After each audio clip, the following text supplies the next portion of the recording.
রাসায়নিক বিক্রিয়া এই অধ্যায় থেকে আমরা গতকাল প্রথম দুইটা টপিক শেষ করেছি। একটা হলো রাসায়নিক ভৌত পরিবর্তন কি, রাসায়নিক পরিবর্তন কি, আর আমরা ক্লাসিফিকেশনের মধ্যে জাস্ট ঢুকেছি এবং একটা পয়েন্ট মনে হয় পড়েছিলাম। দেখো, পদার্থের পরিবর্তন এইটা দু রকমের হইতে পারে। একটা হচ্ছে যে ভৌত পরিবর্তন, আর একটা হচ্ছে কি রাসায়নিক পরিবর্তন। তো ভৌত পরিবর্তন মানে কি বললাম? ভৌত পরিবর্তন মানে হলো শুধুমাত্র বাহ্যিক অবস্থার পরিবর্তন হবে, বাহ্যিক অবস্থার পরিবর্তন হবে। ভৌত পরিবর্তন মানে কি হবে? বাহ্যিক অবস্থার পরিবর্তন, বাহ্যিক অবস্থার পরিবর্তন। সবাই মাইক্রোফোনটা একটু অফ করো। বাহ্যিক অবস্থার পরিবর্তনকে আমরা কি বলবো? ভৌত পরিবর্তন। যেমন তুমি ধরো একটা বরফ, হ্যাঁ, আর একটা বরফ, এই বরফটা কঠিন অবস্থায় আছে না? বরফের সংকেত কি? বরফের সংকেত হচ্ছে H2O বা পানি। এই বরফটা এখন কঠিন অবস্থায় আছে, ঠিক আছে? কঠিন অবস্থায় আছে। বরফ যখন তুমি ফ্রিজের বাইরে বের করে বাইরে রাখবা, এটা তখন বাইরে থেকে তাপ শোষণ করবে। তাপ শোষণ করে, তাপ গ্রহণ করে এটা কিসে পরিণত হবে? এটা পানিতে পরিণত হবে, পানিতে পরিণত হবে। তো এখন এটা পানি বা লিকুইডে পরিণত হলো, এখন এটা H2O বা পানি। এরপরে এটা পানিকে যখন তুমি আরও তাপ দিতে থাকবা, তখন এটা ভ্যাপোরাইজেশন বা বাষ্পীকরণ হবে। তাহলে এটা বাষ্পীকরণ প্রক্রিয়ার মধ্য দিয়ে তুমি এটাকে আবার কিসে পরিণত হতে পারো? গ্যাসে পরিণত করতে পারো বা বাষ্পে পরিণত করতে পারো। তাহলে বাষ্প, এখন এটা কি আছে? H2O বা পানি আছে। তাহলে খেয়াল করো, সব জায়গায় কিন্তু এটা পানি, H2 দুইটা হাইড্রোজেন একটা অক্সিজেন, দুইটা হাইড্রোজেন একটা oxygen. There is no change in chemical structure. Chemical স্ট্রাকচারের মধ্যে এটা কোনো পরিবর্তনই হয় নাই, বাট পরিবর্তন হয়েছে কিসে? ছিল বরফ, হয়ে গেছে পানি, পানি থেকে হয়ে গেছে বাষ্প। তার মানে জাস্ট অবস্থার পরিবর্তন হয়েছে এখানে আমাদের। এই যে এখানে আমরা পানির জাস্ট অবস্থার পরিবর্তন। একটা হচ্ছে যে কঠিন অবস্থা, আরটা হচ্ছে যে তরল অবস্থা, আরটা হচ্ছে যে গ্যাসীয় অবস্থা। জাস্ট এই যে অবস্থার পরিবর্তন হলে যে পরিবর্তন, এটাকে বলি আমরা ভৌত পরিবর্তন। কথা বুঝছো? আর রাসায়নিক পরিবর্তনে দেখবো আমরা রাসায়নিক গঠনে ভিন্নতা আসবে। এই যেখানে পানি আছে না H2O, বাট এখানে আমরা H2O বা অন্য কিছু পেতে পারি, ঠিক আছে? ধরো এখানে আমি একটা উদাহরণ দিয়ে বোঝাই যে এটা হলো যে নাইট্রোজেন, এটা হলো যে হাইড্রোজেন। দেখো, নাইট্রোজেন আলাদা একটা যৌগ আর হাইড্রোজেন আলাদা একটা যৌগ। এই যে এটা আলাদা, এটা আলাদা। এই দুইটা যৌগ যখন একসাথে হবে, তখন এরা তোমার এখানে অনেক কিছু ডিপেন্ড করবে। তোমাকে স্পেসিফিক তাপমাত্রা দিতে হবে, স্পেসিফিক চাপ দিতে হবে। কোনো একটা পদার্থকে আবার তোমার প্রভাবক হিসেবে ইউজ করা লাগতে পারে।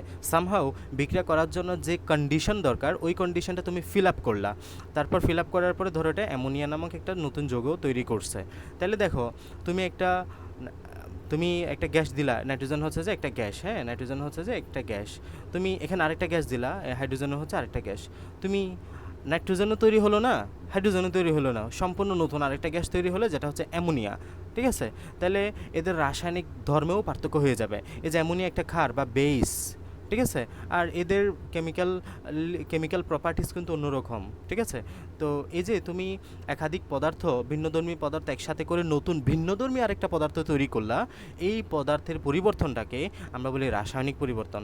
এবং there is a changes of chemical structure. দেখো, এখানে ছিল নাইট্রোজেন ত্রিবন্ধনের মাধ্যমে যুক্ত ছিল, আর এখানে হাইড্রোজেন দ্বিবন্ধন এক বন্ধনের মাধ্যমে যুক্ত ছিল। বাট আলটিমেটলি এখানে আমাদের তৈরি হলো কি? আলটিমেটলি আমাদের এখানে তৈরি হলো হাইড্রোজেন, যেখানে নাইট্রোজেন তিন হাতের মাধ্যমে তিনটা হাইড্রোজেনকে ধরেছিল। তাহলে দেখো, তুমি এখানে কত সুন্দর নাইট্রোজেন ছিল, নাইট্রোজেনটা এখান থেকে চলে গেছে এখানে, আর হাইড্রোজেন ছিল, হাইড্রোজেনটা এখান থেকে এখানে চলে গেছে। তাহলে এই সোর্সেস অফ নাইট্রোজেন কি? সোর্সেস অফ নাইট্রোজেন হচ্ছে এখান থেকে গেল নাইট্রোজেনটা, হাইড্রোজেনটা কোথেকে গেল? হাইড্রোজেনটা এখান থেকে গেল। আমি কি বোঝাইতে পারছি? এক্ষেত্রে একাধিক পদার্থ পরস্পরের সাথে যুক্ত হয়ে যখন আমাদের এখানে নতুন একটা পদার্থ তৈরি করলো, তাহলে এটা একটা রাসায়নিক চেঞ্জ বা রাসায়নিক পরিবর্তন তুমি বলতে পারো। তাহলে মেইন থিম যেটা আমি বলতে চাচ্ছি, ভৌত পরিবর্তন মানে হলো এখানে জাস্ট বাহ্যিক অবস্থার পরিবর্তন হবে, বাহ্যিক অবস্থার পরিবর্তন হবে। আর রাসায়নিক পরিবর্তন মানে হলো রাসায়নিক গঠনেও পরিবর্তন হবে, বাট ভৌত পরিবর্তনের রাসায়নিক গঠনে কোনো পরিবর্তন হয় নাই। এখানে শুধু পানি ছিল, এখানেও পানি, এখানেও পানি। কথা বুঝছো? তাহলে আমরা একটু এখানে দেখলাম, এগুলো গতকালকে আমরা বিক্রিয়া দিয়েও দেখলাম। সো তোমরা এই বিক্রিয়াগুলো একটু প্র্যাকটিস করিও। যে বরফ, দেখো কঠিন, এটা যখন তুমি তাপ দিচ্ছ তখন পানিতে পরিণত হয়ে গেছে, আবার যখন তাপ দিচ্ছ এটা গ্যাসে পরিণত হয়েছে। গ্যাস থেকে তুমি যখন তাপ নিয়ে নিবা তখন এটা তরলে পরিণত হবে, তরল থেকে যখন তুমি আরও তাপ নিয়ে নিবা তখন এটা কঠিনে পরিণত হয়ে যাবে। যখন তুমি একটা পানিকে যখন তুমি ফ্রিজে রাখো, ফ্রিজে রাখার ফলে এটা দেখো না কঠিন পদার্থ হয়ে যায়, মানে বরফ হয়ে যায়। বরফ কেন হয়েছে?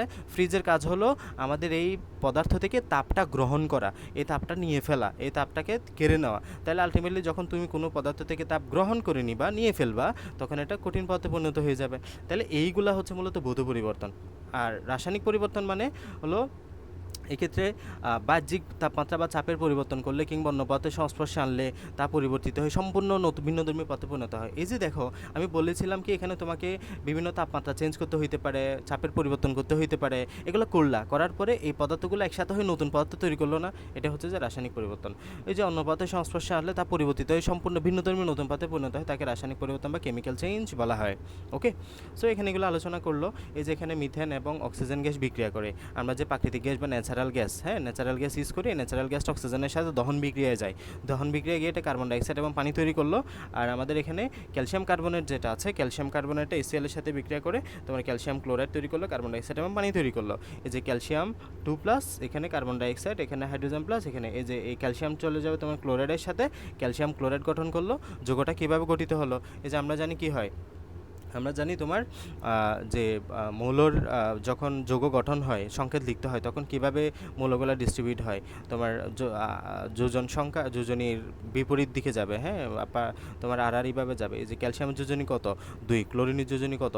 1। ক্যালসিয়াম এবং ক্লোরাইডের মধ্যে যখন তুমি যৌগ গঠন করতেছো, এই যে ক্যালসিয়ামের যোজনী দেবা ক্লোরিনকে, আর ক্লোরাইড যোজনী দেবে 1 ইঞ্চিকে, 1 দিতে হয় না, এই জন্য ক্যালসিয়াম ক্লোরাইড গঠিত হয়েছে, কার্বন ডাইঅক্সাইড এবং পানিও গঠিত হয়েছে এভাবে। এরপর আমরা রাসায়নিক বিভাগের শ্রেণী বিভাগে গিয়েছিলাম। রাসায়নিক বিভাগের শ্রেণী বিভাগে আমরা দেখলাম এখানে আমরা রাসায়নিক বিক্রিয়ার এই যে শ্রেণী বিভাগ অনেক কিছুর উপর ডিপেন্ড করে ভাগ করতে পারি। একটা হচ্ছে যে বিক্রিয়ার দিকের উপর ভিত্তি করে আমরা রাসায়নিক বিক্রিয়াকে ভাগ করতে পারি। একটা হচ্ছে যে একমুখী বিক্রিয়া, আর একটা হচ্ছে যে উভমুখী বিক্রিয়া। তাহলে রাসায়নিক বিক্রিয়ার দিকের উপর ভিত্তি করে বিক্রিয়া কয় প্রকার? 2 প্রকার। একটা হচ্ছে একমুখী বা রিভার্সেবল, মানে হলো এটা রিভার্স করবে না, এটা জাস্ট একদিকে যাবে। আর এটা হচ্ছে যে উভমুখী বিক্রিয়া। কথা বুঝছো? আমি জাস্ট উদাহরণগুলো বোঝাই, খেয়াল করো। এটা হচ্ছে যে বিক্রিয়ক, এদিকে যেটা আছে এটাকে কি বলবা? বিক্রিয়ক। যারা বিক্রিয়া করতেছে, আর বিক্রিয়া করার পরে যেটা তৈরি হলো এটাকে বলবা যে উৎপাদ। এটাকে কি বলবা? এটাকে বলবা যে উৎপাদ।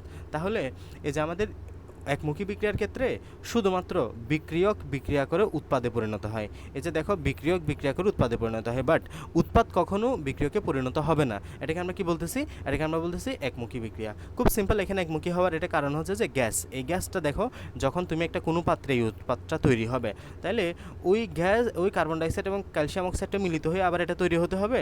কিন্তু এই কার্বন ডাইঅক্সাইডটা তো একটা গ্যাস, এই গ্যাস তো প্রতিনিয়ত উড়ে চলে যাবে, যেখানে তৈরি হবে ওইখান থেকে এটা উড়ে চলে যাবে না। যদি উড়ে চলে যায়, এটা ক্যালসিয়াম অক্সাইডের সাথে আর মিশে যাওয়ার সুযোগ পাবে? যদি এটার সাথে এটা মিশে যাওয়ার সুযোগ না পায়, তাহলে ক্যালসিয়াম কার্বনেট তৈরি হবে না। বুঝছো কথা? তাহলে একমুখী বিক্রিয়ার জন্য এরকম কিছু পয়েন্ট আমরা মনে রাখতে হয়। তোমরা জাস্ট এতটুকু না জানলেও হবে, তোমরা জাস্ট মনে রাখো একমুখী বিক্রিয়া মানে জাস্ট বিক্রিয়ক বিক্রিয়া করে উৎপাদ তৈরি করবে। একমুখী বিক্রিয়া মানে হলো বিক্রিয়ক বিক্রিয়া করে জাস্ট উৎপাদ তৈরি করবে। এরপরে উভমুখী বিক্রিয়া বা রিভার্সেবল রিঅ্যাকশন, এক্ষেত্রে হলো বিষয়টা ঠিক দুই দিকেই হবে। দেখো এখানে আমরা দুইটা তীর চিহ্ন দেখতে পাচ্ছি, একটা হচ্ছে এরকম আর একটা হচ্ছে যে এরকম। এই যে এদিকে যেটা দেখতে পাচ্ছ এটা হচ্ছে যে বিক্রিয়ক, আর এদিকে যেটা দেখতে পাচ্ছ এটা হচ্ছে যে উৎপাদ। এদিকে যেটা দেখতে পাচ্ছ এটা কি? এটা হচ্ছে যে উৎপাদ। এদিকে বিক্রিয়ক বিক্রিয়া করে উৎপাদে তৈরি হচ্ছে, উৎপাদে পরিণত হচ্ছে এই ডিরেকশনে, এবং বিক্রিয়ক বিক্রিয়া করে উৎপাদ তৈরি হচ্ছে, তার মানে বিক্রিয়াটা সামনের দিকে যাচ্ছে না। এটাকে আমরা বলি সম্মুখমুখী বিক্রিয়া। এই অংশটাকে আমরা কি বলি? এই অংশটাকে বলি সম্মুখমুখী বিক্রিয়া। তাহলে উভমুখী বিক্রিয়াতে আমরা দুইটা বিষয় পাই, সম্মুখী বিক্রিয়া আর উভমুখী বিক্রিয়া। কেন উভমুখী বিক্রিয়ার কারণ হচ্ছে যে এই উৎপাদগুলা আবার বিক্রিয়া করে এই বিক্রিয়াকে পরিণত হতে পারে। মানে এখানে যে ইথাইল ইথানোয়েট এস্টার আছে, এই ইথাইল ইথানোয়েট এস্টার এবং পানি পরস্পরের সাথে আবার বিক্রিয়া করে কি তৈরি করতে পারে?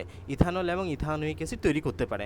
এবং এই যে এটা দেখো বিপরীত দিকে যাচ্ছে না, মানে স্বাভাবিকভাবে তো ইথানল এবং ইথানোয়িক অ্যাসিড বিক্রিয়া করে ইথাইল ইথানোয়েট এস্টার এবং পানি তৈরি করার কথা, এবং এটাকে আমরা বলতেছি সম্মুখমুখী বিক্রিয়া।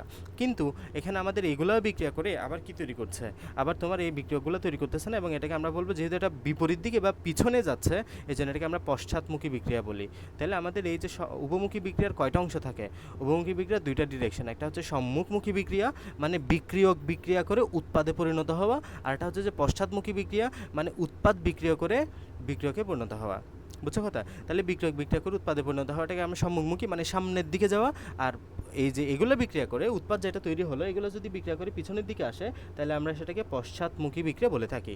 সেমভাবে এখানে একটা বিক্রিয়া দেখাইছে, হাইড্রোজেন এবং আয়োডিন বিক্রিয়া করে হাইড্রোজেন আয়োডাইড তৈরি করলো। এই যে আমাদের হাইড্রোজেন এবং আয়োডাইড বিক্রিয়ক, আর এটা হচ্ছে যে উৎপাদ। এগুলো আগে তৈরি করে হাইড্রোজেন আয়োডাইড তৈরি করলো, যখনই হাইড্রোজেন আয়োডাইড তৈরি হওয়া শুরু করলো আবার কিছুক্ষণ পরে হাইড্রোজেন আয়োডাইড বিয়োজন হওয়া শুরু হবে, হাইড্রোজেন আয়োডাইড বিয়োজন হয়ে আবার হাইড্রোজেন আয়োডাইড তৈরি করবে। তাহলে এখানে সম্মুখী বিক্রিয়াও আছে, পশ্চাৎমুখী বিক্রিয়াও আছে। কথা বুঝছো? সো এই পরিচয়গুলো আমাদের লাগবে। আমরা যখন লাশ হাতিলে নীতি পড়বো এদের আরও অনেক কনসেপচুয়াল বিষয় আমরা ক্লিয়ার করব। সো এগুলো পড়ার জন্য এগুলো আমাদের প্রয়োজন হবে। ওকে,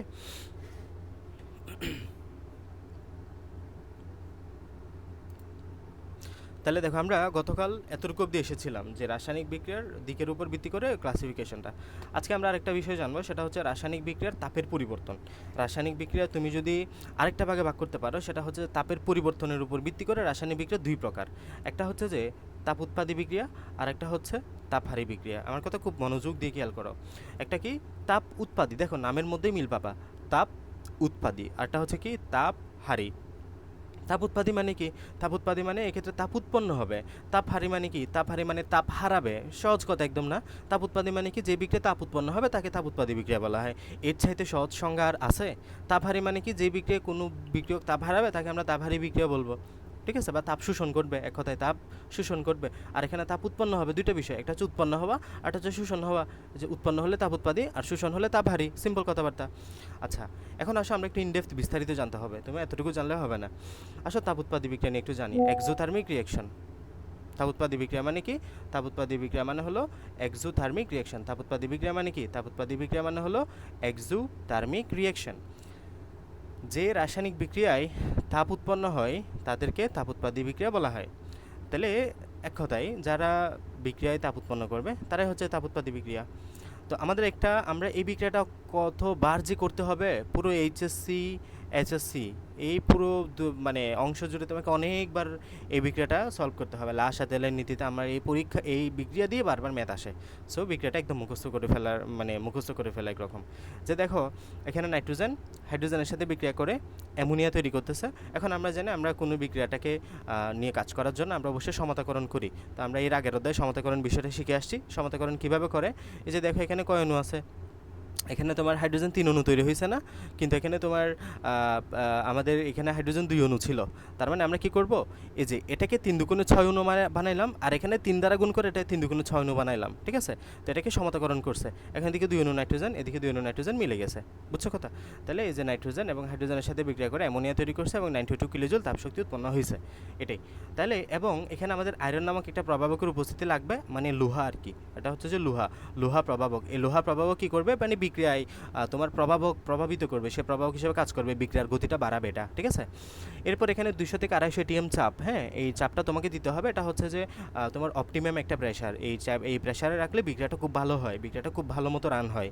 তাহলে 200 থেকে 250 ATM চাপ লাগবে, আর 450 থেকে 550 ডিগ্রি তাপমাত্রা লাগবে। ওকে, এতটুকু আমরা জানবো আপাতত। এতটুকু জানবো আমরা যখন লাশ হাতেলের নীতিটা পড়বো তখন আমরা এগুলো বিস্তারিত জানবো যে কেন এটা রাখবো বা কেন এটা রাখবো। হ্যাঁ, সো আপাতত বিক্রিয়াটা হচ্ছে কি, নাইট্রোজেন হাইড্রোজেনের সাথে বিক্রিয়া করে অ্যামোনিয়া তৈরি করলো এবং খেয়াল করো, এবং প্লাস চিহ্ন কার সাথে দিছে? উৎপাদের সাথে। আমার প্রত্যেকটা পয়েন্ট তোমরা এখন থেকে খেয়াল করো, কারণ এগুলো যদি না বুঝো তুমি গুলায় ফেলবে একটু পরে। তাপ উৎপাদী তাপহারের মধ্যে দেখো এটা হচ্ছে যে উৎপাদ, এদিকে কি? এদিকে হচ্ছে যে উৎপাদের সাথে প্লাস আকারে দিছে তাপের পরিমাণটা। উৎপাদের সাথে যদি তোমার এটা প্লাস আকারে দেয় তার মানে এটা তাপ উৎপাদী বিক্রিয়া। একদম মুখস্থ করে ফেলো। উৎপাদের সাথে যদি তাপের পরিমাণটা যোগ চিহ্ন দিয়ে দেয় তাহলে এটাকে কি বলবা? তাপ উৎপাদী বিক্রিয়া। আরেকটা বিষয়, বিক্রিয়কের সাথে যদি দেয় প্লাস আকারে তাহলে এটা মনে রাখতে হবে আর তাপহারী। তাহলে বলো, যদি উৎপাদের সাথে এই তাপের পরিমাণটা যোগ আকারে দেয় তাহলে এটা কোন বিক্রিয়া বুঝবা? তাপ উৎপাদী বিক্রিয়া। যদি বিক্রিয়কের সাথে এটা যোগ চিহ্ন আকারে দেয় তাহলে কোন বিক্রিয়া বুঝবা? তাপহারী বিক্রিয়া। কথা বুঝছো? যদি উৎপাদের সাথে তাপ যোগ আকারে দেয় তাহলে এটা কি বুঝবা? তাপ উৎপাদী বিক্রিয়া। যদি বিক্রিয়কের সাথে তাপ এটা যোগ আকারে দেয় তাহলে কি বুঝবা? তাপহারী বিক্রিয়া। ওকে, আচ্ছা আরেকটা বিষয় ক্লিয়ার করি, ডেলএইচ। এখন আসো ডেলএইচের বিষয়ে। ডেলএইচ মানে হলো তাপমাত্রার পরিবর্তন। ডেল মানে কি? ডেল মানে হলো ব্যবধান। ডেল মানে কি? ডেল মানে হলো তাপমাত্রার ব্যবধান। হ্যাঁ, ডেল মানে আমরা ব্যবধান হিসেবে ইউজ করি ডেল্টা থেকে ডেল। এবং এইচ মানে হলো heat, difference of heat, del H মানে কি ডিফারেন্স অফ হিট, তাহলে এই ডেল এইচ এর মান নেগেটিভ হবে যখন এটা তাপোৎপাদী বিক্রিয়া হবে। তাহলে তাপোৎপাদী বিক্রিয়ার জন্য ডেল এইচ এর মান কি হবে? নেগেটিভ। একদম মুখস্থ করে ফেলো এখনই। ডেল এইচ এর মান কি হবে? নেগেটিভ হবে। তোমার তো সবার মাইক্রোফোন অফ আছে, সো তোমরা চিল্লায় চিল্লায় পড়ো যে ডেল এইচ এর মান নেগেটিভ কখন? তাপোৎপাদী বিক্রিয়ার ক্ষেত্রে। ডেল এইচ এর মান নেগেটিভ কখন? তাপোৎপাদী বিক্রিয়ার ক্ষেত্রে।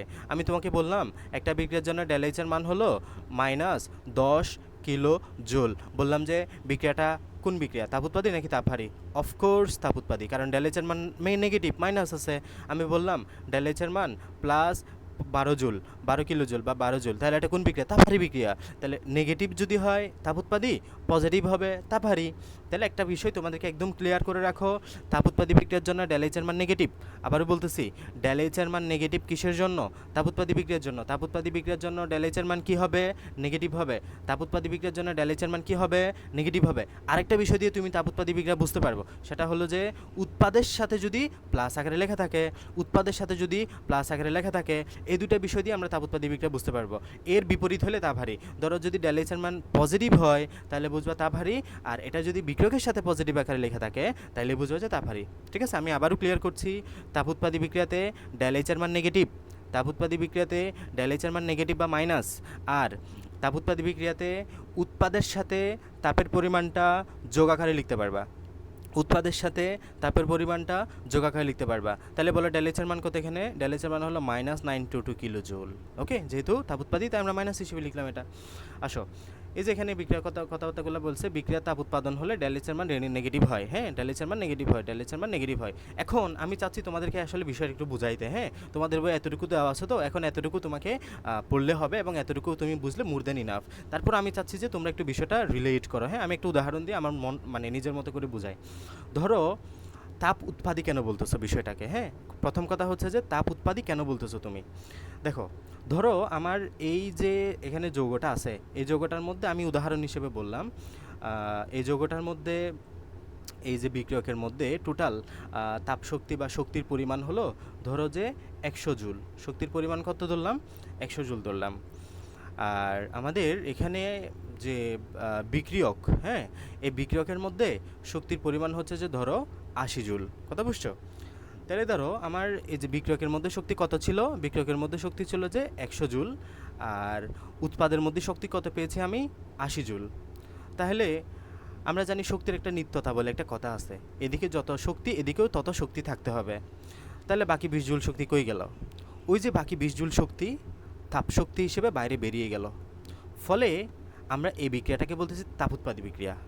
ঠিক আছে, তাহলে একটা বিষয় তুমি মাথায় ঢুকায় ফেলো, সেটা হচ্ছে যে বিক্রিয়া তাপোৎপাদী বিক্রিয়ায় বিক্রিয়কের শক্তি বেশি। আমি উদাহরণ দিয়ে বিষয়টা তোমাকে ক্লিয়ার করলাম, কিন্তু দেখো তাপোৎপাদী বিক্রিয়ায় বিক্রিয়কের শক্তি বেশি। এই যে এখানে 100 জুল আর এখানে কত 80 জুল না, তার মানে বিক্রিয়কের শক্তি বেশি না, 100টা বেশি, তো তার মানে বিক্রিয়কের শক্তি বেশি আর উৎপাদের শক্তি কম। বিষয়টা ক্লিয়ার? তার মানে তাপোৎপাদী বিক্রিয়ায় বিক্রিয়কের শক্তি বেশি কার চাইতে? উৎপাদের চাইতে। কথা বোঝা গেছে? বিক্রিয়কের শক্তি বেশি কার চাইতে? উৎপাদের সাথে। এখন আমরা ডেল এইচ কীভাবে বের করি? ডেল এইচ বের করার পদ্ধতি হচ্ছে যে উৎপাদের শক্তি মাইনাস বিক্রিয়কের শক্তি। উৎপাদের শক্তি কত? 80, বিক্রিয়কের শক্তি কত? 100। এই যে -100 যখন বিয়োগ দিচ্ছ তখন তোমার আনসার আসছে -20 জুল। এই যে নেগেটিভ আসছে না ডেল এইচের মান, এই নেগেটিভ চিহ্ন দেখেই আমরা বলে দিচ্ছিলাম এটা হলো একটা তাপ উৎপাদী বিক্রিয়া। কথা বুঝছো? তাহলে আমি এগুলো তোমাদের বইয়ের নাই, তবে এটা কনসেপ্ট, এই কনসেপ্টটা বোঝা তোমার জরুরি, যেহেতু তুমি একটা বিষয় পড়তেছো, সো একটা বিষয়টা তোমার জানা দরকার না? তাহলে দেখো, তোমার জানতে হবে মোটামুটি এতটুকু, তাপোৎপাদী বিক্রিয়া ডেল এইচের মান হয় নেগেটিভ, এবং তাপোৎপাদী বিক্রিয়াতে আমরা উৎপাদের সাথে পজিটিভ হিসেবে লিখি। এর বাইরে আমি বললাম, তুমি এটাও মনে রাখো, তাপোৎপাদী বিক্রিয়াতে আমাদের বিক্রিয়কের মোট শক্তিটা বেশি হয় আর উৎপাদের মোট শক্তিটা কম হয় বিক্রিয়কের চাইতে। এবং ডেল এইচ যে কীভাবে নেগেটিভ হয় এটা আমি তোমাদেরকে দেখাইলাম। আর তাপশোষী বিক্রিয়াতে ঠিক উল্টা। হ্যাঁ, তাপশোষী বিক্রিয়াতে আমরা বা তাপহারী বিক্রিয়াতে একই কথা, এন্ডোথার্মিক রিঅ্যাকশন। যে রাসায়নিক বিক্রিয়ায় তাপশক্তি শোষণ ঘটে সেই রাসায়নিক বিক্রিয়াকে তাপহারী বা তাপশোষী বিক্রিয়া বলা হয়। বুঝছো কথা? যেখানে তাপশক্তি শোষণ ঘটবে এক কথায়, যেখানে তাপশক্তি শোষণ করবে তাকে কি বলবা? তাপ শোষী বা তাপহারী বিক্রিয়া। এখন উদাহরণ দেওয়া আছে, দেখো নাইট্রোজেন এবং অক্সিজেনের সাথে বিক্রিয়া করে নাইট্রিক অক্সাইড তৈরি করলো। এখন দেখো তো বাবা, এই যে 180 জুলটা কোথায় প্লাস হিসেবে লেখা আছে? এই যে বিক্রিয়কে না, এই যদি বিক্রিয়কে প্লাস হিসেবে লেখা থাকে তাহলে বুঝতে হবে তাপহারী বিক্রিয়া বা তাপ শোষী বিক্রিয়া। কথা বুঝছো? যদি বিক্রিয়কে এটা পজিটিভ হিসেবে লেখা থাকে তাহলে হচ্ছে এটাকে কি বলবা? এটাকে বলবা তাপহারী বিক্রিয়া। আর যদি উৎপাদে পজিটিভ হিসেবে লেখা থাকতো তাহলে এটাকে বলবো আমরা উৎপাদী বিক্রিয়া, তাপ উৎপাদী বিক্রিয়া। কথা বুঝছো? আর ড্যালেজ কি হবে? ড্যালেজ হবে যে প্লাস 180 জুল। আগে কি হতো? আগে হতো যে মাইনাস 180 জুল। তাহলে আমাদের তাপ উৎপাদীর বিক্রিয়ার জন্য ড্যালেজের মান নেগেটিভ হয়, আর তাপহারী বিক্রিয়া ড্যালেজের মান পজিটিভ। এই যে দেখছো পজিটিভ, আর এখানে কি ছিল? উপরে দেখো ড্যালেজের মান নেগেটিভ ছিল, ড্যালেজের মান নেগেটিভ। কথা বুঝছো? তাহলে তাপ উৎপাদী বিক্রিয়ার জন্য ড্যালেজের মান নেগেটিভ, আর তাপহারী বিক্রিয়ায় ড্যালেজের মান কি? ড্যালেজের মান হলো পজিটিভ। তাপহারী বিক্রিয়া ড্যালেজের মান কি হবে? তাপহারী বিক্রিয়া ড্যালেজের মান হবে পজিটিভ। কথা বুঝাইতে পারছি? তাহলে যে রাসায়নিক বিক্রিয়া তাপশক্তি শোষণ তাকে তাপহারী বিক্রিয়া বলবো। এবং তাপহারী বিক্রিয়া কীভাবে চিনবো? বিক্রিয়কের দিকে যদি যোগ আকারে লেখা থাকে তাহলে বুঝবো তাপহারী, অথবা ড্যালেজ যদি পজিটিভ হয় তাহলে আমরা বুঝবো যে তাপহারী। ওকে, এখন আমি আরেকটা বিষয় এখানে অ্যাড করি, তোমরা যেহেতু বুঝতেছো তাহলে এখানে আরেকটা বিষয় অ্যাড করি। দেখো আমরা কি বললাম যে এখানে তাপ উৎপাদী বিক্রিয়াতে বিক্রিয়কের তাপশক্তি বেশি, উৎপাদের তাপশক্তি কম। এখানে ঠিক উল্টা হবে। দেখো এখানে হবে বিক্রিয়কের তাপশক্তি ধরো যে 120 জুল, আর উৎপাদের শক্তি ধরো পাইলে 70 জুল। তা হইল না তো। উৎপাদের শক্তি ধরো 70 জুল আর বিক্রিয়কের শক্তি ধরো 120 জুল। এখন খেয়াল করো, বিক্রিয়কের শক্তি হচ্ছে 70 জুল ছিল। ধরো বিক্রিয়াটা হচ্ছে এই রুমে, এটা একটা রুম, এই রুমে হচ্ছে তোমার এই বিক্রিয়কের শক্তি ছিল 70 জুল, আর উৎপাদের শক্তি তুমি পাইলে 120 জুল। এখন ঘটনা তো ঘটছে একটা, এখানে বাকি 50 জুল শক্তি পাইলোটা কই? এই উৎপাদ বাকি 50 জুল শক্তি সে কই থেকে পাইলো? কই থেকে পাইলো মানে তোমার আশেপাশে পরিবেশ আছে না একটা, তুমি যে বিক্রিয়াটা করাচ্ছ ওই বিক্রিয়ার আশেপাশে একটা পরিবেশ আছে না, ওই পরিবেশ থেকে সে গ্রহণ করে নিছে। ওই পরিবেশ থেকে সে কি করছে? গ্রহণ করে নিছে। তার মানে হলো বাইরের পরিবেশটা তাপ হারাইছে না, বাইরের পরিবেশটা 50 জুল পরিমাণ তাপ তাকে দিয়ে দিছে, তার মানে সে তাপ হারাইছে বাইরের পরিবেশটা, এই জন্য তাপহারী বিক্রিয়া বলতেছি। কথা বুঝছো? তাহলে বাইরের পরিবেশটা ক্ষেত্রে তাপ হারাইছে এবং এই জন্য তাপ হারি, এবং তাপ শোষণ করছে কে? এই যে উৎপাদ, এই উৎপাদটা তাপ শোষণ করছে, এই জন্য তাপ শোষী বলতেছি, অথবা ঠিক আছে তাপ হারি বিক্রিয়া বা তাপ শোষী বিক্রিয়া। এখন বিষয়টা একটু খেয়াল করো মন দিয়ে, যে কেউ একজন তাপ হারাইছে তাহলে তার তাপমাত্রা কি হবে? কমে যাবে না? এই জন্য বাইরের পরিবেশটা দেখবে যে ঠান্ডা হয়ে গেছে, তাহলে এটা তাপহারী বিক্রিয়ার ক্ষেত্রে ঠান্ডা লাগবে, আর তাপ উৎপাদী বিক্রিয়ার ক্ষেত্রে তোমার গরম লাগবে, কারণ বাইরে তাপশক্তিটা বিকিরণ করে দিছে। ঠিক আছে, এখানে বাইরে তাপটা গ্রহণ করছে কে মূলত? তাও পরিবেশ গ্রহণ করে নিল আর কি, যেহেতু তাপটা ছেড়ে দিছে 20 জুল তাপ, তাহলে পরিবেশ গ্রহণ করে নিছে। আর এক্ষেত্রে পরিবেশ তাপ ছেড়ে দিচ্ছে, পরিবেশ তাপ শোষণ মানে পরিবেশ থেকে তাপটা শোষণ করলো উল্টা আরও। ঠিক আছে, তাহলে এই বিষয়টা একটু মনে রাখার চেষ্টা করবা। বিক্রিয়কের শক্তিটা কম, উৎপাদের শক্তিটা বেশি তাপহারী বিক্রিয়ার ক্ষেত্রে। তাহলে উৎপাদ বাকি এক্সট্রা শক্তি কই পাই? বাকি এক্সট্রা শক্তি সে বাইরের পরিবেশ থেকে সংগ্রহ করে। ঠিক আছে, এই জন্য এটাকে আমরা তাপহারী বলি, যেহেতু পরিবেশ তাপের ক্ষেত্রে ছেড়ে দেয়, এই জন্য এটাকে আমরা কি বলতেছি? তাপহারী বিক্রিয়া বলতেছি। কথা বুঝছো? আসো আমি একটু সামারি করি যে যে বিষয়টা তোমাদের লাগবে। তাপ উৎপাদী বিক্রিয়ার ক্ষেত্রে মনে রাখবা, তাপ উৎপন্ন হলে তাপ উৎপাদী বিক্রিয়া ড্যালেজের মান নেগেটিভ এক কথায়। তাপ উৎপাদী বিক্রিয়া ড্যালেজের মান নেগেটিভ, এবং তাপ উৎপাদী বিক্রিয়ায় আমরা উৎপাদের দিকে পজিটিভ আকারে লিখি। বাস এতটুকু জানলে মোর দেন ইনাফ। এর পাশে তাপহারী বিক্রিয়া, তাপহারী বিক্রিয়ার ক্ষেত্রে তাপ শক্তি শোষণ হবে, এবং এটাকে আমরা তাপহারী বিক্রিয়া বলতেছি। এবং তাপহারী বিক্রিয়ার ক্ষেত্রে ড্যালেজের মান হবে পজিটিভ, এবং তাপহারী বিক্রিয়ার ক্ষেত্রে আমাদের বা তোমার বিক্রিয়কের দিকে পজিটিভ আকারে লিখি। বাস এতটুকু জানলেই মূর্তি ইনাফ। বলো আমার এই যে এতক্ষণ বললাম এগুলো বুঝছো কিনা?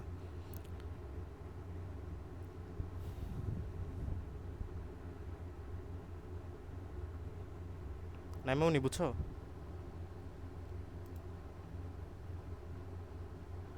আসসালামু আলাইকুম। ওয়ালাইকুম আসসালাম। বুঝতে পারছো কিনা? জি বুঝছি।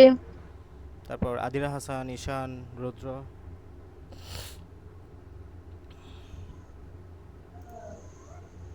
জি স্যার বসছি।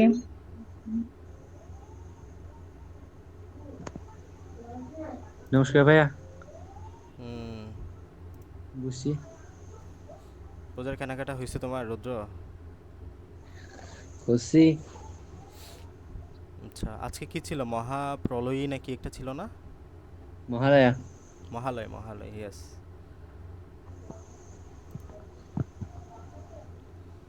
আচ্ছা দেখো, তাহলে এরপরের টপিক আমরা যাই। তাহলে দেখো আমরা রাসায়নিক বিক্রিয়ার কি পড়ছিলাম, রাসায়নিক বিক্রিয়া শ্রেণীবিভাগ। ঈশান বাবা বুঝছো? জি ভাইয়া। না বুঝলে বলিও, হ্যাঁ আবার পড়াবো, সমস্যা নাই। তাহলে দেখো রাসায়নিক বিক্রিয়ার দিকের উপর ভিত্তি করে একমুখী উভমুখী, আরটা হচ্ছে যে রাসায়নিক বিক্রিয়া তাপের পরিবর্তনের উপর ভিত্তি করে তাপ উৎপাদী তাপ হারি। এখন আসো আমরা খুবই ইন্টারেস্টিং বিষয় এবং সবচেয়ে গুরুত্বপূর্ণ বিষয়, তোমরা এটাকে কঠিন মনে করে অনেক, এটা নিয়ে আমরা আলোচনা করব। এটা হচ্ছে ইলেকট্রন স্থানান্তরের উপর ভিত্তি করে রাসায়নিক বিক্রিয়া কয় প্রকার। কি ইলেকট্রন স্থানান্তরের উপর ভিত্তি করে রাসায়নিক বিক্রিয়া কয় প্রকার সেটা। একটা হচ্ছে যে রেডক্স বিক্রিয়া, আর একটা হচ্ছে নন রেডক্স বিক্রিয়া।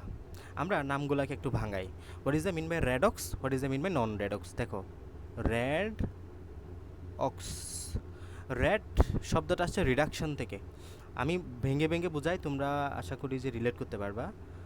এই যে রেড শব্দটা আসছে কোত্থেকে, রেড শব্দটা আসছে রিডাকশন থেকে, রিডাকশন। অক্স শব্দটা আসছে অক্সিডেশন থেকে। এই রিডাকশন শব্দের অর্থ হচ্ছে যে বাংলায় বললে বিজারণ, আর অক্সিডেশন শব্দের বাংলা অর্থ হচ্ছে জারণ।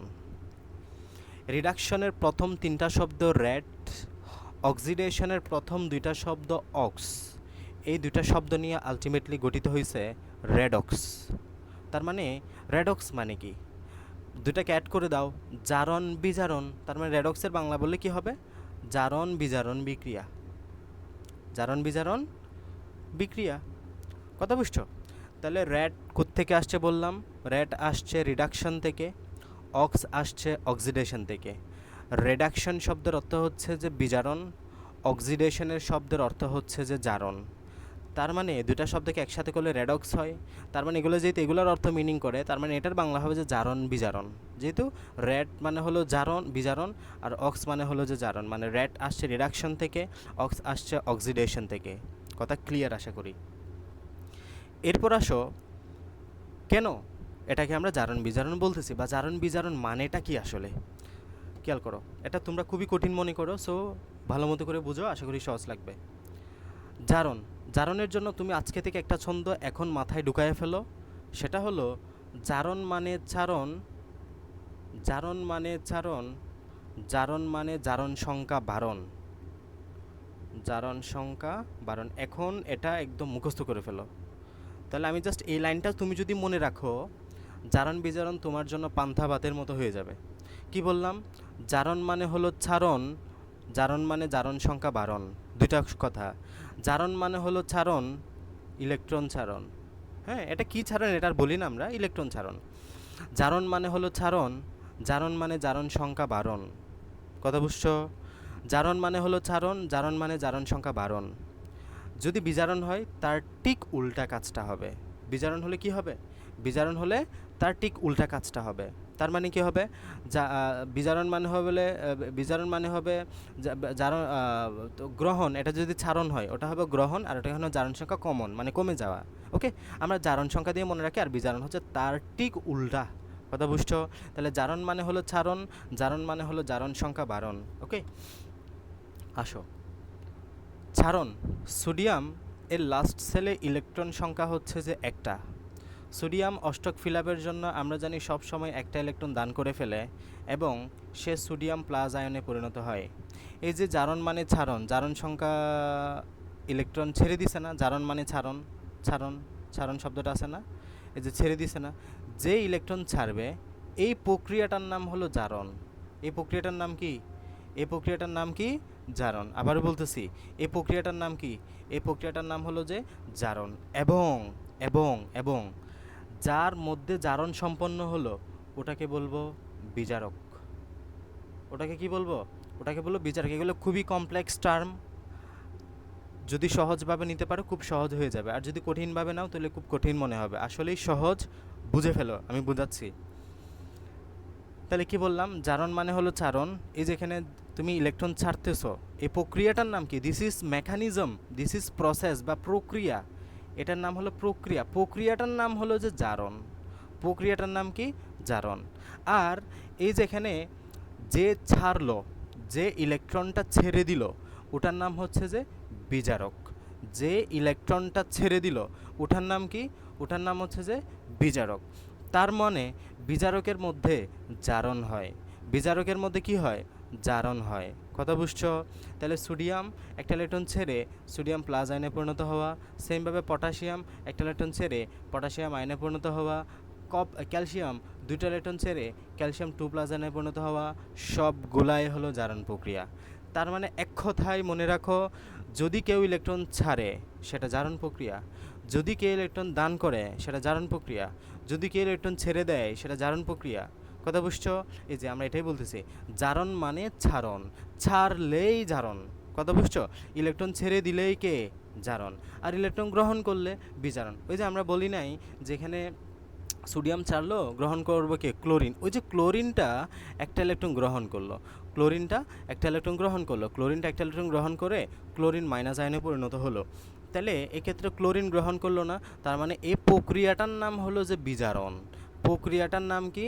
প্রক্রিয়াটার নাম হলো বিজারণ। আর যে গ্রহণ করলো ওটার নাম হচ্ছে যে জারক। ওটার নাম কি? জারক। এখন আমি তোমাকে সাজেস্ট করব, তুমি জারক বিজারণ এগুলোর মধ্যে গুল পেঁচায়ও না। তুমি জাস্ট মেকানিজমের কথা মনে রাখো, জারণ কোনটা বিজারণ কোনটা। আর যে বিজারণ ঘটাবে এটাকে তুমি জারক বসাই দিবা, আর এখানে যে জারক জারণ ঘটাবে এটাকে বিজারক বসাই দিবা। এটা তখন যখন মনে আসবে তখন, বাট আপাতত তুমি মেকানিজমের নাম মনে রাখো, ঠিক আছে? তাহলে এই যে এটার নাম কি বলবো? এটার নাম হচ্ছে যে বিজারণ প্রক্রিয়া, ইলেকট্রন গ্রহণ করার প্রক্রিয়া। তাহলে বিজারণ প্রক্রিয়া কি হয়? ইলেকট্রন গ্রহণ হয়। বিজারণ প্রক্রিয়া কি হয়? ইলেকট্রন গ্রহণ হয়। বিজারণ প্রক্রিয়া কি হয়? বিজারণ প্রক্রিয়া ইলেকট্রন গ্রহণ হয়। আর জারণ প্রক্রিয়া কি হয়? জারণ প্রক্রিয়া ইলেকট্রন চারণ হয়। তার মানে রেডক্স প্রক্রিয়ায় কি হয়? রেডক্স প্রক্রিয়ায় একদল ইলেকট্রন ছেড়ে দিবে, আরেক দল ইলেকট্রন গ্রহণ করবে। এই যে কথায় আসছে এখন, একদল ইলেকট্রন ছেড়ে দিবে, আরেক দল ইলেকট্রন গ্রহণ করবে যে বিক্রিয়াগুলাতে, ওটাই হচ্ছে যে রেডক্স বিক্রিয়া। আমি কি বোঝাইতে পারছি? তাহলে রেডক্স বিক্রিয়া মানে হলো একদল ইলেকট্রন গ্রহণ করবে, আরেক দল ইলেকট্রন ছেড়ে দিবে। এই যে মেকানিজম, মানে ইলেকট্রনের স্থানান্তর যে বিক্রিয়াতে হবে এটাই হচ্ছে যে রেডক্স বিক্রিয়া। ইলেকট্রনের স্থানান্তর যে বিক্রিয়াতে হবে এটাই হচ্ছে যে রেডক্স বিক্রিয়া বা জারণ বিজারণ বিক্রিয়া। আমি আবার একটু রিপিট করছি, রেডক্স শব্দটা আসছে প্রথম RED রিডাকশন থেকে। রিডাকশন মানে হলো বিজারণ। অক্স শব্দটা আসছে অক্সিডেশন থেকে। অক্সিডেশন মানে হলো জারণ। দুইটা শব্দ মিলায়া হয় জারণ বিজারণ। জারণ বিজারণ মানে হলো ইলেকট্রনের আদান প্রদান হওয়া। এই যে জারণ মানে হলো ছাড়ন, ইলেকট্রন ছাড়ন মানে জারণ সংখ্যা বাড়ন। তো জারণ মানে হলো ইলেকট্রন ছাড়ন, মানে কি বুঝছি? কেউ যখন ইলেকট্রন ছেড়ে দেয় তখন ওই প্রক্রিয়াটার নাম, এটা হচ্ছে প্রক্রিয়ার নাম, ওই প্রক্রিয়াটার নাম জারণ। যে ইলেকট্রন ছাড়ে তার নাম বিজারক, মানে যে জারণ ঘটালো। এরপরে ওই যে ছাড়লো ইলেকট্রনটা, ওই ইলেকট্রনটা আমাদের এখানে যে প্রক্রিয়া গ্রহণ করে আরেকজনে, এটাকে আমরা বলবি বিজারণ। এবং যে গ্রহণ করলো ওটাকে বলতেছি আমরা জারক। ওটাকে কি বলতেছি? ওটাকে বলতেছে জারক। ঠিক আছে? এতটুকু তোমরা কমপ্লেক্স করিও না, জাস্ট জানো জারণ প্রক্রিয়া ইলেকট্রনটা ছেড়ে দিল, বিজারণ প্রক্রিয়ায় ওই ইলেকট্রনটা আরেকজনে গ্রহণ করলো। এভাবে জারণ বিজারণ প্রক্রিয়া সম্পন্ন হলো। আলটিমেটলি জারণ বিজারণ মানে কি, বা রেডক্স বিক্রিয়া মানে কি? যে বিক্রিয়াগুলোর মধ্যে ইলেকট্রনের আদান প্রদান হয় এটাকে আমরা কি বলি? জারণ বিজারণ বিক্রিয়া বলে থাকি। কথা বুঝছো? মোটামুটি অনেক কিছুই শেষ করলা। এখন তোমাদের আলোচনার টপিক হচ্ছে জারণ সংখ্যা। এই যে আমি বললাম বাবা, এখানে জারণ মানে হলো ইলেকট্রন চারণ, আর এটা হচ্ছে জারণ সংখ্যা বারণ। আপনি জারণ সংখ্যা কই নিয়ে আলোচনা করলেন? এই জারণ সংখ্যা আমরা একটু পরে পড়তেছি, আপাতত এতটুকু ক্লিয়ার করে ফেলি। দেখো, রিডাকশন বিজারণ শব্দের প্রথম অংশ রেড, আর অক্সিডেশন জারণ শব্দের প্রথম অংশ অক্স। এর সমন্বয়ে গঠিত শব্দ হলো রেডক্স। হ্যাঁ, রেড এবং অক্স মিলে রেডক্স। নাম থেকেই বোঝা যাচ্ছে যে রেডক্স অর্থ জারণ বিজারণ। জারণ বিজারণ বিক্রিয়ায় বিক্রিয়ক সমূহের মধ্যে ইলেকট্রনের আদান প্রদান ঘটে। একটি বিক্রিয়ক ইলেকট্রন ত্যাগ করে এবং অপর একটি বিক্রিয়ক সেই ইলেকট্রনকে গ্রহণ করে। সুতরাং জারণ বিজারণ বিক্রিয়া দুটি অর্ধাংশে বিভক্ত। এক অর্ধাংশে বিক্রিয়ক ইলেকট্রন ত্যাগ করে, বাকি তাকে জারণোদ্ধ বিক্রিয়া বলা হয়। আমি উদাহরণ দিয়ে দেখাচ্ছি। সোডিয়াম একটা ইলেকট্রন ত্যাগ করলো, সে সোডিয়াম প্লাস আয়নে পরিণত হলো। এই যে এখানে ইলেকট্রনটা ত্যাগ করলো, এটাকে বলতেছি আমরা জারণ। আর এই যে ক্লোরিনটা ওই ইলেকট্রনটা গ্রহণ করলো, যেটাকে আমরা বলতেছি ক্লোরাইড মাইনাস পরিণত হলো, এবং এটাকে বলতেছি আমরা বিজারণ। তাহলে জারণ প্রক্রিয়া ইলেকট্রনটা ছেড়ে দিল মানে ছারণ, আর বিজারণ প্রক্রিয়া ইলেকট্রনটা গ্রহণ করলো। জারণ বিজারণের তাহলে দুটো অংশ, একটা হচ্ছে যে জারণ, একটা হচ্ছে যে বিজারণ। এটা পুরা বিক্রিয়া ধরলে এটা হবে অর্ধ বিক্রিয়া, এটা হবে অর্ধ বিক্রিয়া। তার মানে এটা হচ্ছে জারণ অর্ধ বিক্রিয়া, এটা হচ্ছে বিজারণ অর্ধ বিক্রিয়া। তার মানে এক অর্ধাংশে ইলেকট্রন ত্যাগ করে যাকে আমরা জারণ অর্ধ বিক্রিয়া বলি, অপর অর্ধাংশে অন্য একটি বিক্রিয়ক ইলেকট্রন গ্রহণ করে যাকে আমরা বিজারণ অর্ধ বিক্রিয়া বলি। উল্লেখ্য যে জারণ বিজারণ বিক্রিয়ায় যে বিক্রিয়কটি ইলেকট্রন ত্যাগ করে তাকে বিজারক পদার্থ বলা হয়, এবং যে বিক্রিয়কটি ইলেকট্রন গ্রহণ করে তাকে জারক পদার্থ বলা হয়। এই বিষয়টা তোমরা আবার গোলমাল পেছাও না, আমি যেখানে বললাম এই যেগুলো দিয়ে মনে রাখিও সহজভাবে। যে ইলেকট্রন ছাড়লো, জারণ মানে হলো চারণ, যে ছাড়বে তাকে বলবা যে বিজারক।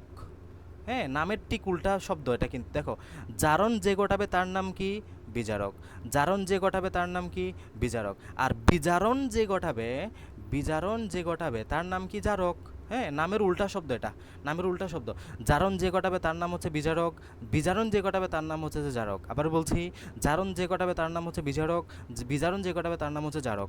এই যে এখানে এটাই বলছে যে তোমার কই গেল, এই যে তাকে যে ইলেকট্রন ত্যাগ করে, হ্যাঁ এটা হচ্ছে যে বিক্রিয়কের নাম, এটা বিক্রিয়কের নাম, আমরা বলতেছি পদ্ধতির নাম বা প্রক্রিয়ার নাম হচ্ছে জারণ, আর যে ছেড়ে দিল তার নাম হচ্ছে বিজারক।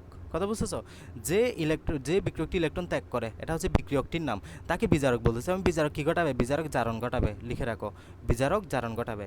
আর যে বিক্রিয়কটি ইলেকট্রন গ্রহণ করে তাকে জারক বলতেছে, এবং জারক কী ঘটাবে? বিজারণ ঘটাবে। তাহলে বিজারণ হলো একটা প্রক্রিয়া, আর জারক হলো একটা পদার্থ। জারক কি? জারক হলো একটা পদার্থ, এই বিজারক হলো একটা পদার্থ, আর জারণ হলো একটা প্রক্রিয়া। বুঝে গেছে কথা? এই বিজারক হলো একটা পদার্থ, আর জারণ হলো একটা প্রক্রিয়া। জারক হলো একটা পদার্থ, বিজারণ হলো একটা প্রক্রিয়া। ওকে, এগুলো বারবার পড়লে মানে মাথায় ঢুকে যাবে। তাহলে এই বিক্রিয়ায় সোডিয়াম ইলেকট্রন ত্যাগ করছে। সোডিয়াম একটা বিজারক পদার্থ, দেখো সোডিয়াম কত সুন্দর ইলেকট্রনটা ত্যাগ করলো না?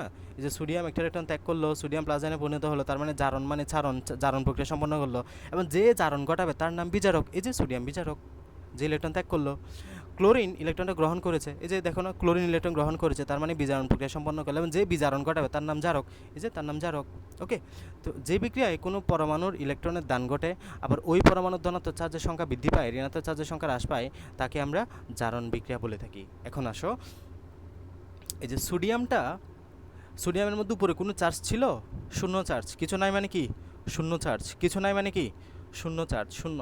ইলেকট্রন বেশিও নাই, ইলেকট্রন কমও নাই, বাট এখানে একটা প্রোটন বেশি বা পজিটিভ চার্জ একটা বেড়ে গেল যখন ইলেকট্রন দান করলে। আমরা জানি কেউ ইলেকট্রন দান করলে পজিটিভ হয়, কেউ ইলেকট্রন গ্রহণ করলে নেগেটিভ হয়, ঠিক আছে?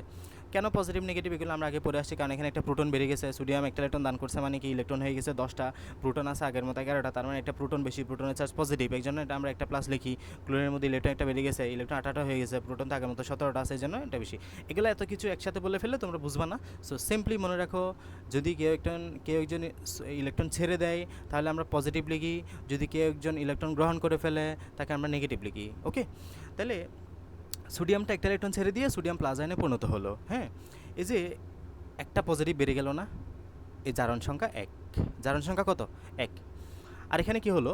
এখানে পজিটিভ +1, হ্যাঁ, আর এখানে ক্লোরিন একটা ইলেকট্রন গ্রহণ করে মাইনাস হল, তাহলে -1। এখানে কি ছিল? শূন্য। তাহলে দেখো এখানে 0 থেকে 1 বেড়ে গেল, আর এখানে 0 থেকে 1 কমে গেল, -1 হয়ে গেল। বুঝছো কথা? তার মানে এই যে দেখো 0 থেকে 1 বেড়ে গেল, জারণ প্রক্রিয়ায় জারণ সংখ্যা বেড়ে গেল না, +1। এই জন্য বলতেছি আমরা জারণ মানে হলো ছারণ, জারণ মানে হলো জারণ সংখ্যা বাড়ন, মানে ইলেকট্রন ছাড়ে ঠিক আছে, তবে জারণ সংখ্যা আলটিমেটলি বেড়ে যায়। কথা বুঝছো? এই জন্য বলতেছিলাম জারণ মানে চারণ, জারণ মানে জারণ সংখ্যা বাড়ন। আর ক্লোরিনের মধ্যে ইলেকট্রন গ্রহণ করছে ঠিক আছে, তবে আলটিমেটলি জারণ সংখ্যা কমে গেল, ছিল 0 বাট এখন হয়ে গেছে -1, এই যে -1 হয়ে গেল, ঠিক আছে? এই কথাবার্তাগুলো এখানে বলছি, গেলে আমরা অনেক প্র্যাকটিস করব, তোমরা মানে বুঝতেছি না বা মাথায় ঢুকতেছে না এমন ভাবার কোনো প্রয়োজন নাই, অনেক প্র্যাকটিস করব, প্র্যাকটিস করতে করতে করতে তোমরা বুঝে যাবে, ঠিক আছে? আর ক্লাসটা রেকর্ড দিয়ে দেবো, আবার করে নিবে এখন। তাহলে দেখো এই যে এখানে কথাটা বলতেছে যে দেখো দান ঘটে অর্থাৎ ধনাত্মক চার্জের সংখ্যা বৃদ্ধি পায়। হ্যাঁ, ধনাত্মক চার্জের সংখ্যা বৃদ্ধি পায় তাকে জারণ বিক্রিয়া বলতেছি। আর যে বিক্রিয়ায় ইলেকট্রন গ্রহণ ঘটে, এই যে ইলেকট্রন গ্রহণ ঘটে না, ইলেকট্রন গ্রহণ ঘটে, তাহলে জারণ মানে ছারণ, এই যে ছারণ মানে কি? ছারণ মানে জারণ, ঠিক আছে? আর ইলেকট্রন গ্রহণ মানে কি? বিজারণ, ইলেকট্রন গ্রহণ মানে কি? বিজারণ, ঠিক আছে? এই যে ক্লোরিনটা তোমার একটা ইলেকট্রন গ্রহণ করলো এবং ক্লোরিন -আয়নে পরিণত হলো, সরি হ্যাঁ এটাই, তাহলে এটা একটা বিজারণ প্রক্রিয়া। এই যে কপার 2+ প্লাস একটা গ্রহণ করলে কপার প্লাস ওয়ানে পরিণত হলো, তাহলে এটা একটা বিজারণ প্রক্রিয়া, ঠিক আছে, ইলেকট্রন গ্রহণ করছে। এখন আমরা একটা বিষয় নিয়ে আলোচনা করতেছি, সেটা হচ্ছে জারণ সংখ্যা বিষয়টা কি, ঠিক আছে, ইতিমধ্যে তোমরা বুঝে গেছো যে দেখো কোনো অণু বা যৌগমূলক এর মধ্যে অবস্থিত পরমাণুগুলোর কোনোটি ইলেকট্রন ছেড়ে আবার কোনোটি ইলেকট্রন গ্রহণ করার প্রবণতা দেখায়। আমরা জানি গ্রুপ 1-এর লাস্ট সেলে ইলেকট্রন সংখ্যা হচ্ছে যে একটা, গ্রুপ 2-এর লাস্ট সেলে ইলেকট্রন সংখ্যা হচ্ছে 2টা, গ্রুপ 13-এর লাস্ট সেলে ইলেকট্রন সংখ্যা হচ্ছে যে 3টা, গ্রুপ 14-এর লাস্ট ইলেকট্রন সংখ্যা হচ্ছে 4টা। তো আলটিমেটলি তোমার এই যে পরমাণুর মধ্যে সর্বশেষ শক্তি স্তরে এই 1টা 2টা 3টা এই ইলেকট্রনগুলো তারা ছেড়ে দিতে চায়। গ্রুপ 1-এর যে যতগুলো মৌল আছে, লি না কে রুবিস এসে ফেলেছে, এগুলো দিয়ে মনে রাখতে, এগুলো একদম সব সময় লাগবে। হাই লি না কে রুবিস এসে ফেলেছে, সবগুলো মৌল একটা ইলেকট্রন ছেড়ে দিবে। গ্রুপ 2-এর নাম কি? বিরিয়ানি, মোগলাই, কাবাব, সরিয়ে বাটিতে রাখো, beryllium, magnesium, calcium, strontium. Group 13-এর নাম কি? বোন আমার গেল ইন্ডিয়া, থাইল্যান্ড, তাহলে boron, aluminium, gallium, indium, tellurium, এগুলা। তারপর গ্রুপ 14 কি? কার্বন, সালফার, এগুলা। কামাল শীঘ্র জিনিয়াস স্যার পাবে এটা। এখন এই যে তোমার গ্রুপ 1, 2, 13 এই মৌলগুলো ইলেকট্রন ছেড়ে দেয়, ঠিক আছে, এই যে ইলেকট্রন ছেড়ে দেয়। আবার কিছু মৌল আছে ইলেকট্রন গ্রহণ করে, এই যে আমরা জানি গ্রুপ 17-এর মৌল লাস্ট ইলেকট্রন আছে 7টা, তারা একটা ইলেকট্রন গ্রহণ করতে চায় যে কোনোভাবে অষ্টক ফিলাপের জন্য। গ্রুপ 16 তাদের লাস্ট ইলেকট্রন আছে 6টা, তারা যে কোনো মূল্যে 2টা ইলেকট্রন গ্রহণ করতে চায়। এই যে কোনো মৌল ইলেকট্রন ছেড়ে দিচ্ছে, কোনো মৌল ইলেকট্রন গ্রহণ করার প্রবণতা দেখায়। অণু বা যৌগমূলের মধ্যে অবস্থিত কোনো পরমাণুর ইলেকট্রন ছাড়ার প্রবণতাকে ধনাত্মক চার্জযুক্ত সংখ্যা দিয়ে, আবার কোনো পরমাণু ইলেকট্রন গ্রহণ করার প্রবণতাকে ঋণাত্মক চার্জযুক্ত দিয়ে প্রকাশ করা হয়। মানে আমরা বললাম ইলেকট্রন ছেড়ে দিলে আমরা পজিটিভ লিখি, আর ইলেকট্রন গ্রহণ করলে নেগেটিভ লিখি। অণু বা যৌগমূলকের মধ্যে অবস্থিত কোনো পরমাণুর ধনাত্মক বা ঋণাত্মক চিহ্নযুক্ত সংখ্যাকে জারণ সংখ্যা বলা হয়। এই যে ধনাত্মক চিহ্ন সহ ওই সংখ্যাকে তুমি বলতেছো কি? জারণ সংখ্যা বা অক্সিডেশন নাম্বার। তাহলে বলো গ্রুপ 1-এর সব মৌল একটা ইলেকট্রন ছেড়ে দিবে, তার মানে গ্রুপ 1-এর সবার জারণ সংখ্যা কত বলো তো কেউ একজন? গ্রুপ 1-এর সকল মৌল একটা ইলেকট্রন ছেড়ে দিবে, ঠিক আছে, কারণ তাদের সর্বশক্তি স্তরে ইলেকট্রন আছে একটা, তাহলে তাদের জারণ সংখ্যা কত? 0। না না, গ্রুপ 1-এর সবার সর্বশেষ শক্তি স্তরে একটা ইলেকট্রন আছে, তার মানে একটা ইলেকট্রন ছেড়ে দিলে তার জারণ সংখ্যা 1 প্লাস 1, ছেড়ে দেওয়ার জন্য প্লাস, যেহেতু একটা ইলেকট্রন চাচ্ছে তাই 1 প্লাস 1। আর গ্রুপ 2-এর সর্বশেষ কক্ষপথে যে 2টা ইলেকট্রন আছে তারা সবসময় ওই 2টা ইলেকট্রন ত্যাগ করে দেয়, তার মানে তাদের জারণ সংখ্যা কত বলো?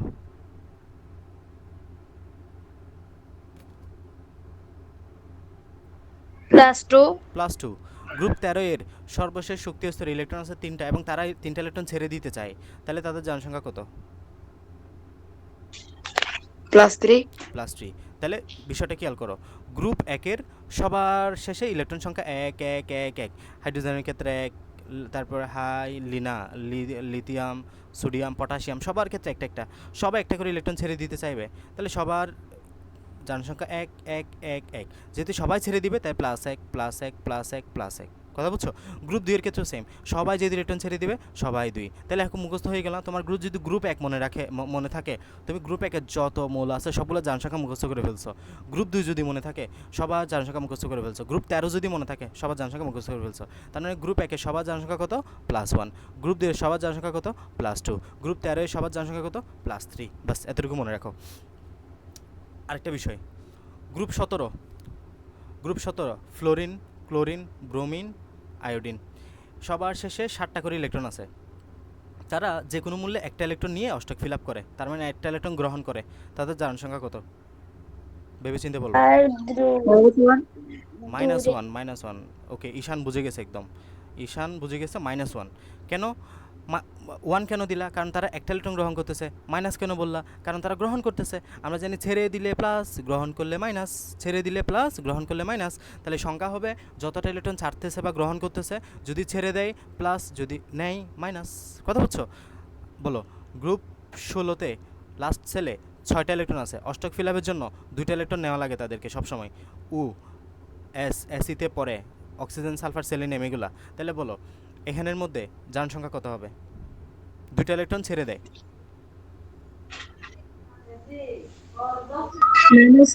-2। যেহেতু 2টা ইলেকট্রন ছেড়ে দেয় তাই 2, যেহেতু ছেড়ে দেয় তা মাইনাস, খুবই সহজ হিসাব, কথা বুঝছো? তাহলে আমাকে এখন একটু বলো তো কার কার মুখস্থ হয়ে গেছে গ্রুপ একের জারণ সংখ্যা কত? +1 +1। গ্রুপ 2 এর? +2 গ্রুপ 13 এর? +3 গ্রুপ 17 এর? -1 গ্রুপ 16 এর? -2 গ্রুপ 15 এর যদি বলি কত বলবা? -3, কারণ 3টা ইলেকট্রন গ্রহণ করবে, ঠিক আছে? আচ্ছা, রুদ্র বলো, আমি যা যা বললাম সব বলো। গ্রুপ একের কত হবে, 2 এর কত হবে? গ্রুপ একের হবে +1, হুম গ্রুপ 2 এর হবে +2, হুম গ্রুপ 13 এর হবে +3, হুম গ্রুপ 16 এর হবে -2, -2, 17 এর হবে -1, -1, গুড। 15 হবে 15 গ্রুপ হবে 15 এর -3, হবে গুড। 3। ওকে, বুঝছো? ঠিক আছে, এতটুকু বুঝে গেছো মানে তোমরা জারণ বিজারণ নিয়ে মোটামুটি অনেক পণ্ডিত হয়ে গেছো এখন। মোটামুটি অনেক কিছুই পারবা জারণ বিজারণ নিয়ে। হ্যাঁ, জারণ সংখ্যা বুঝে গেছো মানে অনেক কিছুই পারবা। আচ্ছা, একক পরমাণু সোডিয়াম ম্যাগনেসিয়াম, এই যে এখন আসো আমরা তো জারণ বিজারণ শিখছি, এগুলো জারণ সংখ্যা। যদি তোমাকে একক পরমাণুর জারণ সংখ্যা বের করতে বলে তাহলে চোখ বন্ধ করে শূন্য বলে দিবা। যদি বলা হয় সোডিয়াম এককভাবে আছে, দেখো সোডিয়াম এককভাবে আছে, সোডিয়াম কারোর সাথে যুক্ত নাই। হ্যাঁ, সোডিয়াম ক্লোরাইডে থাকা সোডিয়াম এক কথা, সোডিয়াম সিঙ্গেল এককভাবে থাকা আরেক কথা। এই যে সোডিয়াম, সোডিয়াম এককভাবে থাকলে তার জারণ সংখ্যা কত? 0। ম্যাগনেসিয়াম এককভাবে থাকলে জারণ সংখ্যা কত? 0। Iron 0, hydrogen 0, oxygen 0, nitrogen 0, chlorine 0, bromine 0। এককভাবে কোনো জারণ সংখ্যা থাকলেই সেটা 0। এককভাবে কোনো মৌলের জারণ সংখ্যা মানেই 0। কথা বোঝা গেছে? একদম চোখ বন্ধ করে। আয়রন বিক্রিয়া করতেছে এটার সাথে, বলো আয়রনের জারণ সংখ্যা কত? 0। আচ্ছা বলি, নাইট্রোজেন হাইড্রোজেনের সাথে বিক্রিয়া করে অ্যামোনিয়া তৈরি করতেছে, বলো নাইট্রোজেনের জনসংখ্যা কত? এখানে নাইট্রোজেন গ্যাসের জনসংখ্যা কত? 0 0, কারণ এককভাবে আছে। এই যে মুক্ত মৌল, একক পরমাণু বা একক তোমার যৌগ, তাহলে এই হাইড্রোজেন 0। অ্যামোনিয়ার মধ্যে পুরো জারণ সংখ্যা 0, তবে নাইট্রোজেনের মধ্যে আলাদা আছে, যৌগের মধ্যে যেহেতু এখন ঢুকে যাচ্ছি, নাইট্রোজেনের জন্য আলাদা পাবা আর হাইড্রোজেনের জন্য আলাদা পাবা, ঠিক আছে? এগুলো আমরা পরে আলোচনা করতেছি। আচ্ছা, এখন আসো ফেরাস সালফেটের মধ্যে আছে। ফেরাস সালফেটের পুরো জারণ সংখ্যা 0। হ্যাঁ, এই যে এই সালফেটে এই পুরো জারণ সংখ্যা কত? 0। কিন্তু ভিতরে আসো, ভিতরের মধ্যে আয়রনের জারণ সংখ্যা কত? আয়রনের জারণ সংখ্যা হচ্ছে যে +2, কারণ আয়রন 2টা ইলেকট্রন ছেড়ে দিবে। আর সালফার জারণ সংখ্যা হচ্ছে -2। এগুলো মুখস্থ হয়ে যাবে আস্তে আস্তে তোমাদের, এগুলো ইতিমধ্যে পড়ে আসছো। আয়রনের যোজনী 2 না, এক্ষেত্রে 2 হয়েছে না, এই জন্য 2 +2। আর সালফার SO4 2- মনে আছে? SO4 যৌগমূলকগুলো তোমাদেরকে মুখস্থ করাইছিলাম। SO4 2-, তাহলে SO4 2- এখানে -2। তাহলে আয়রনের জারণ সংখ্যা +2। আর এখানে আয়রন, আর যদি বলা হয় আয়রন একটা ধাতু, এই আয়রন একা আছে মুক্ত, তাহলে বলো জারণ সংখ্যা কত এখানে? 0। যদি যোগের মধ্যে থাকে তাহলে তুমি ক্যালকুলেশনে যাবা। আর যদি একা পাও, মানে কাউরে একা পাইলেই 0, চোখ বন্ধ করে 0।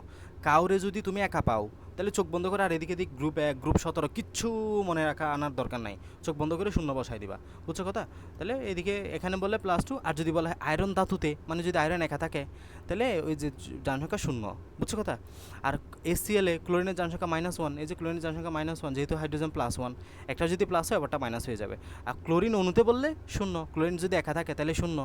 আর এরকম যোগের মধ্যে পাইলে তাকে তুমি জারণ সংখ্যা বের করতে পারবা।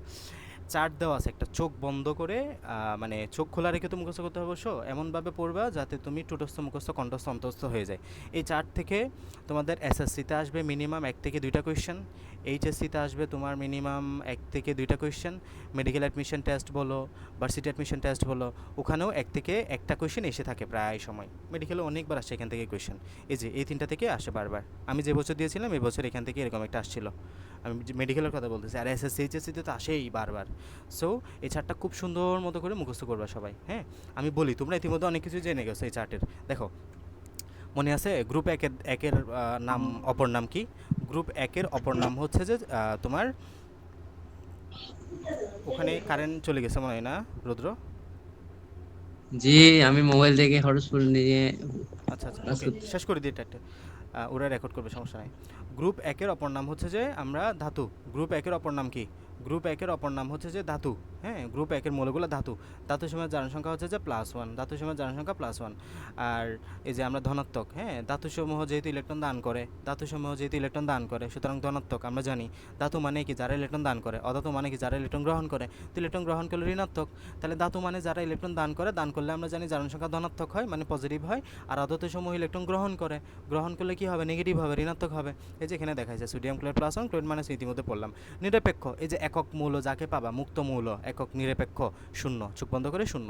নিরপেক্ষ, মোট জারণ সংখ্যা শূন্য। এই যে টোটাল পানিতে মোট জারণ সংখ্যা হিসাব করতে বললে সেটা কত বলবা, পানিতে যদি মোট জারণ সংখ্যা হিসাব করতে বলে সেটা বলবা যে শূন্য। এই যে হাইড্রোজেন, আর এখানে যদি আলাদাভাবে বলে তুমি যোগের মধ্যে ঢুকে যাও, তাহলে হচ্ছে আলাদা আলাদাভাবে বলবা হাইড্রোজেন +1, অক্সিজেন -2, মোট সংখ্যা কিন্তু শূন্য। আর আদান বিশিষ্ট পরমাণুর মধ্যে আদানের মানটাই হচ্ছে তার জারণ সংখ্যা। এই যে SO4 2- না, এই জারণ সংখ্যা হলো -2। NH4+ না, এই জারণ +1 হচ্ছে তার জারণ সংখ্যা। মানে আদান বিশিষ্ট কোনো যদি তুমি আয়ন পাও, তাহলে তার আদানের পরিমাণটাই তার জারণ সংখ্যা। আর ক্ষারধাতুসমূহ, গ্রুপ একের মৌলসমূহ হলো ক্ষারধাতু, তাই না? গ্রুপ একের মৌলসমূহ কি, ক্ষারধাতু। তাহলে এই গ্রুপ একের মৌলসমূহের জারণ সংখ্যা কত বললাম, +1 না, এই যে +1, সবার +1। এই যে পটাশিয়াম। আর মিথখাত মানে কি, গ্রুপ 2 এর মৌলগুলা। গ্রুপ 2 এর মৌলগুলাকে মিথখাত ধাতু বলা হয়, মনে রাখো। গ্রুপ একের মৌলগুলাকে ক্ষারধাতু বলা হয়, আর গ্রুপ 2 এর মৌলগুলাকে কি বলা হয়, মিথখাত ধাতু বলা হয়। গ্রুপ 2 এর মৌলগুলার সবার জারণ সংখ্যা কত, +2। এই যে ক্যালসিয়াম, ম্যাগনেসিয়াম, সবার জারণ সংখ্যা কত, +2। দাতবে হ্যালাইড, হেলোজেনের জারণ সংখ্যা -1, মুখস্থ। হ্যাঁ, দাতবে হ্যালাইড, এগুলো অত বিস্তারিত বুঝাইতে সময় লাগবে। ম্যাগনেসিয়াম, দেখো ক্লোরাইড, একটা হচ্ছে ধাতু আর একটা হচ্ছে হেলোজেন, দুইটা মিলে ধাতব হ্যালাইড। ধাতু এবং হেলোজেন মিলে যেটা গঠন হইলো ওটাকে কি বলতেছি, ধাতব হ্যালাইড বলতেছি। ধাতব হ্যালাইডে হেলোজেনের জারণ সংখ্যা -1, আর অধিকাংশ যোগে হাইড্রোজেনের জারণ সংখ্যা হচ্ছে যে +1। এই যে দেখো এখানে +1, আর আমাদের গেল। আর ধাতব হাইড্রাইডে, হ্যাঁ, এই যে ধাতু প্লাস হাইড্রাইড পাইলে তার জারণ সংখ্যা -1, অধিকাংশ যোগে +1 মনে রাখো। আর তিনটা বিষয় মনে রাখবা, অক্সাইড, সাধারণ অক্সাইডের ক্ষেত্রে অক্সিজেনের জারণ সংখ্যা -2, উদাহরণ মনে রাখবা। এই যে পটাশিয়াম অক্সাইডকে আমাদের ক্যালসিয়াম অক্সাইড, এগুলোর জারণ সংখ্যা -2। আর পার অক্সাইডের ক্ষেত্রে মনে রাখবো অক্সিজেনের জারণ সংখ্যা হয় -1। এই যে পার অক্সাইড, এই যে পটাশিয়াম পার অক্সাইড, হাইড্রোজেন পার অক্সাইড, এগুলোর ক্ষেত্রে অক্সিজেনের জারণ সংখ্যা কত, -1। তাহলে পার অক্সাইডের ক্ষেত্রে জারণ সংখ্যা কত, -1, উদাহরণ সহ মনে রাখবা। সুপার অক্সাইডের ক্ষেত্রে অক্সিজেনের জারণ সংখ্যা কত, -1/2। এই যে সুপার অক্সাইডের ক্ষেত্রে অক্সিজেনের জারণ সংখ্যা কত, -1/2। এই যে এখানে sodium super oxide, potassium super oxide, এগুলোতে সবার জারণ সংখ্যা কত, -1/2। বুঝছো কথা? তাহলে সুপার পার অক্সাইডের ক্ষেত্রে -1, সুপার অক্সাইডের ক্ষেত্রে -1/2, এগুলো মুখস্থ রাখবা। আমরা নেক্সট দিন ইনশাল্লাহ জারণ বিজারণ প্রক্রিয়া নিয়ে আলোচনা করব, ঠিক আছে? আর জারণ সংখ্যা কীভাবে বের করতে হয়, এখান থেকে জারণ সংখ্যা কীভাবে বের করতে হয়, এগুলো আপাতত এইগুলো আমরা সব প্র্যাকটিস করব। এই যে এগুলো সব প্র্যাকটিস করব, এগুলো তো আপাতত তোমাদেরকে এগুলো জানতে হবে। এগুলো না জানলে আমি পরবর্তীতে ঢুকতে পারবো না। সো এগুলো স্টেপ বাই স্টেপ। দেন আমরা জারণ বিজারণ যুগপৎ কীভাবে ঘটে, মানে আমাদের নেক্সট 2-3 ক্লাস শুধু জারণ বিজারণ নিয়ে চলতে থাকবে। এরপর সংযোজন বা এডিশন রিয়াকশানে কীভাবে হয়, ডিকম্পোজিশন রিয়াকশানে বা বিয়োজন বিক্রিয়াতে কেমন হয়, সাবস্টিটিউশন বা ডিসপ্লেসমেন্ট রিয়াকশানে কীভাবে জারণ বিজারণ দেখায়, এগুলো সবগুলো আমি প্র্যাকটিস করাবো। দহন বিক্রিয়াতে কীভাবে হয়। তো রেডক্স বিক্রিয়া শেষ, জারণ বিজারণ বিক্রিয়া শেষ, দেন আমরা নন রেডক্সে যাব। সো ওদেরটা খুবই কনসেপচুয়াল, অনেক বিস্তারিত বুঝতে হবে, তোমরা একটু পড়তে হবে। সো ওভাবে করে শেষ করবো আর কি। হ্যাঁ, আমি যতটুকু বুঝিয়েছি এগুলো সব প্র্যাকটিস করবা। ক্লাসটা রেকর্ড দিয়ে দিচ্ছি, ক্লাসটা আবার করে নিও, তাহলে কনসেপ্টগুলো আরও বেশি ক্লিয়ার হবে। ওকে, নমস্কার স্যার।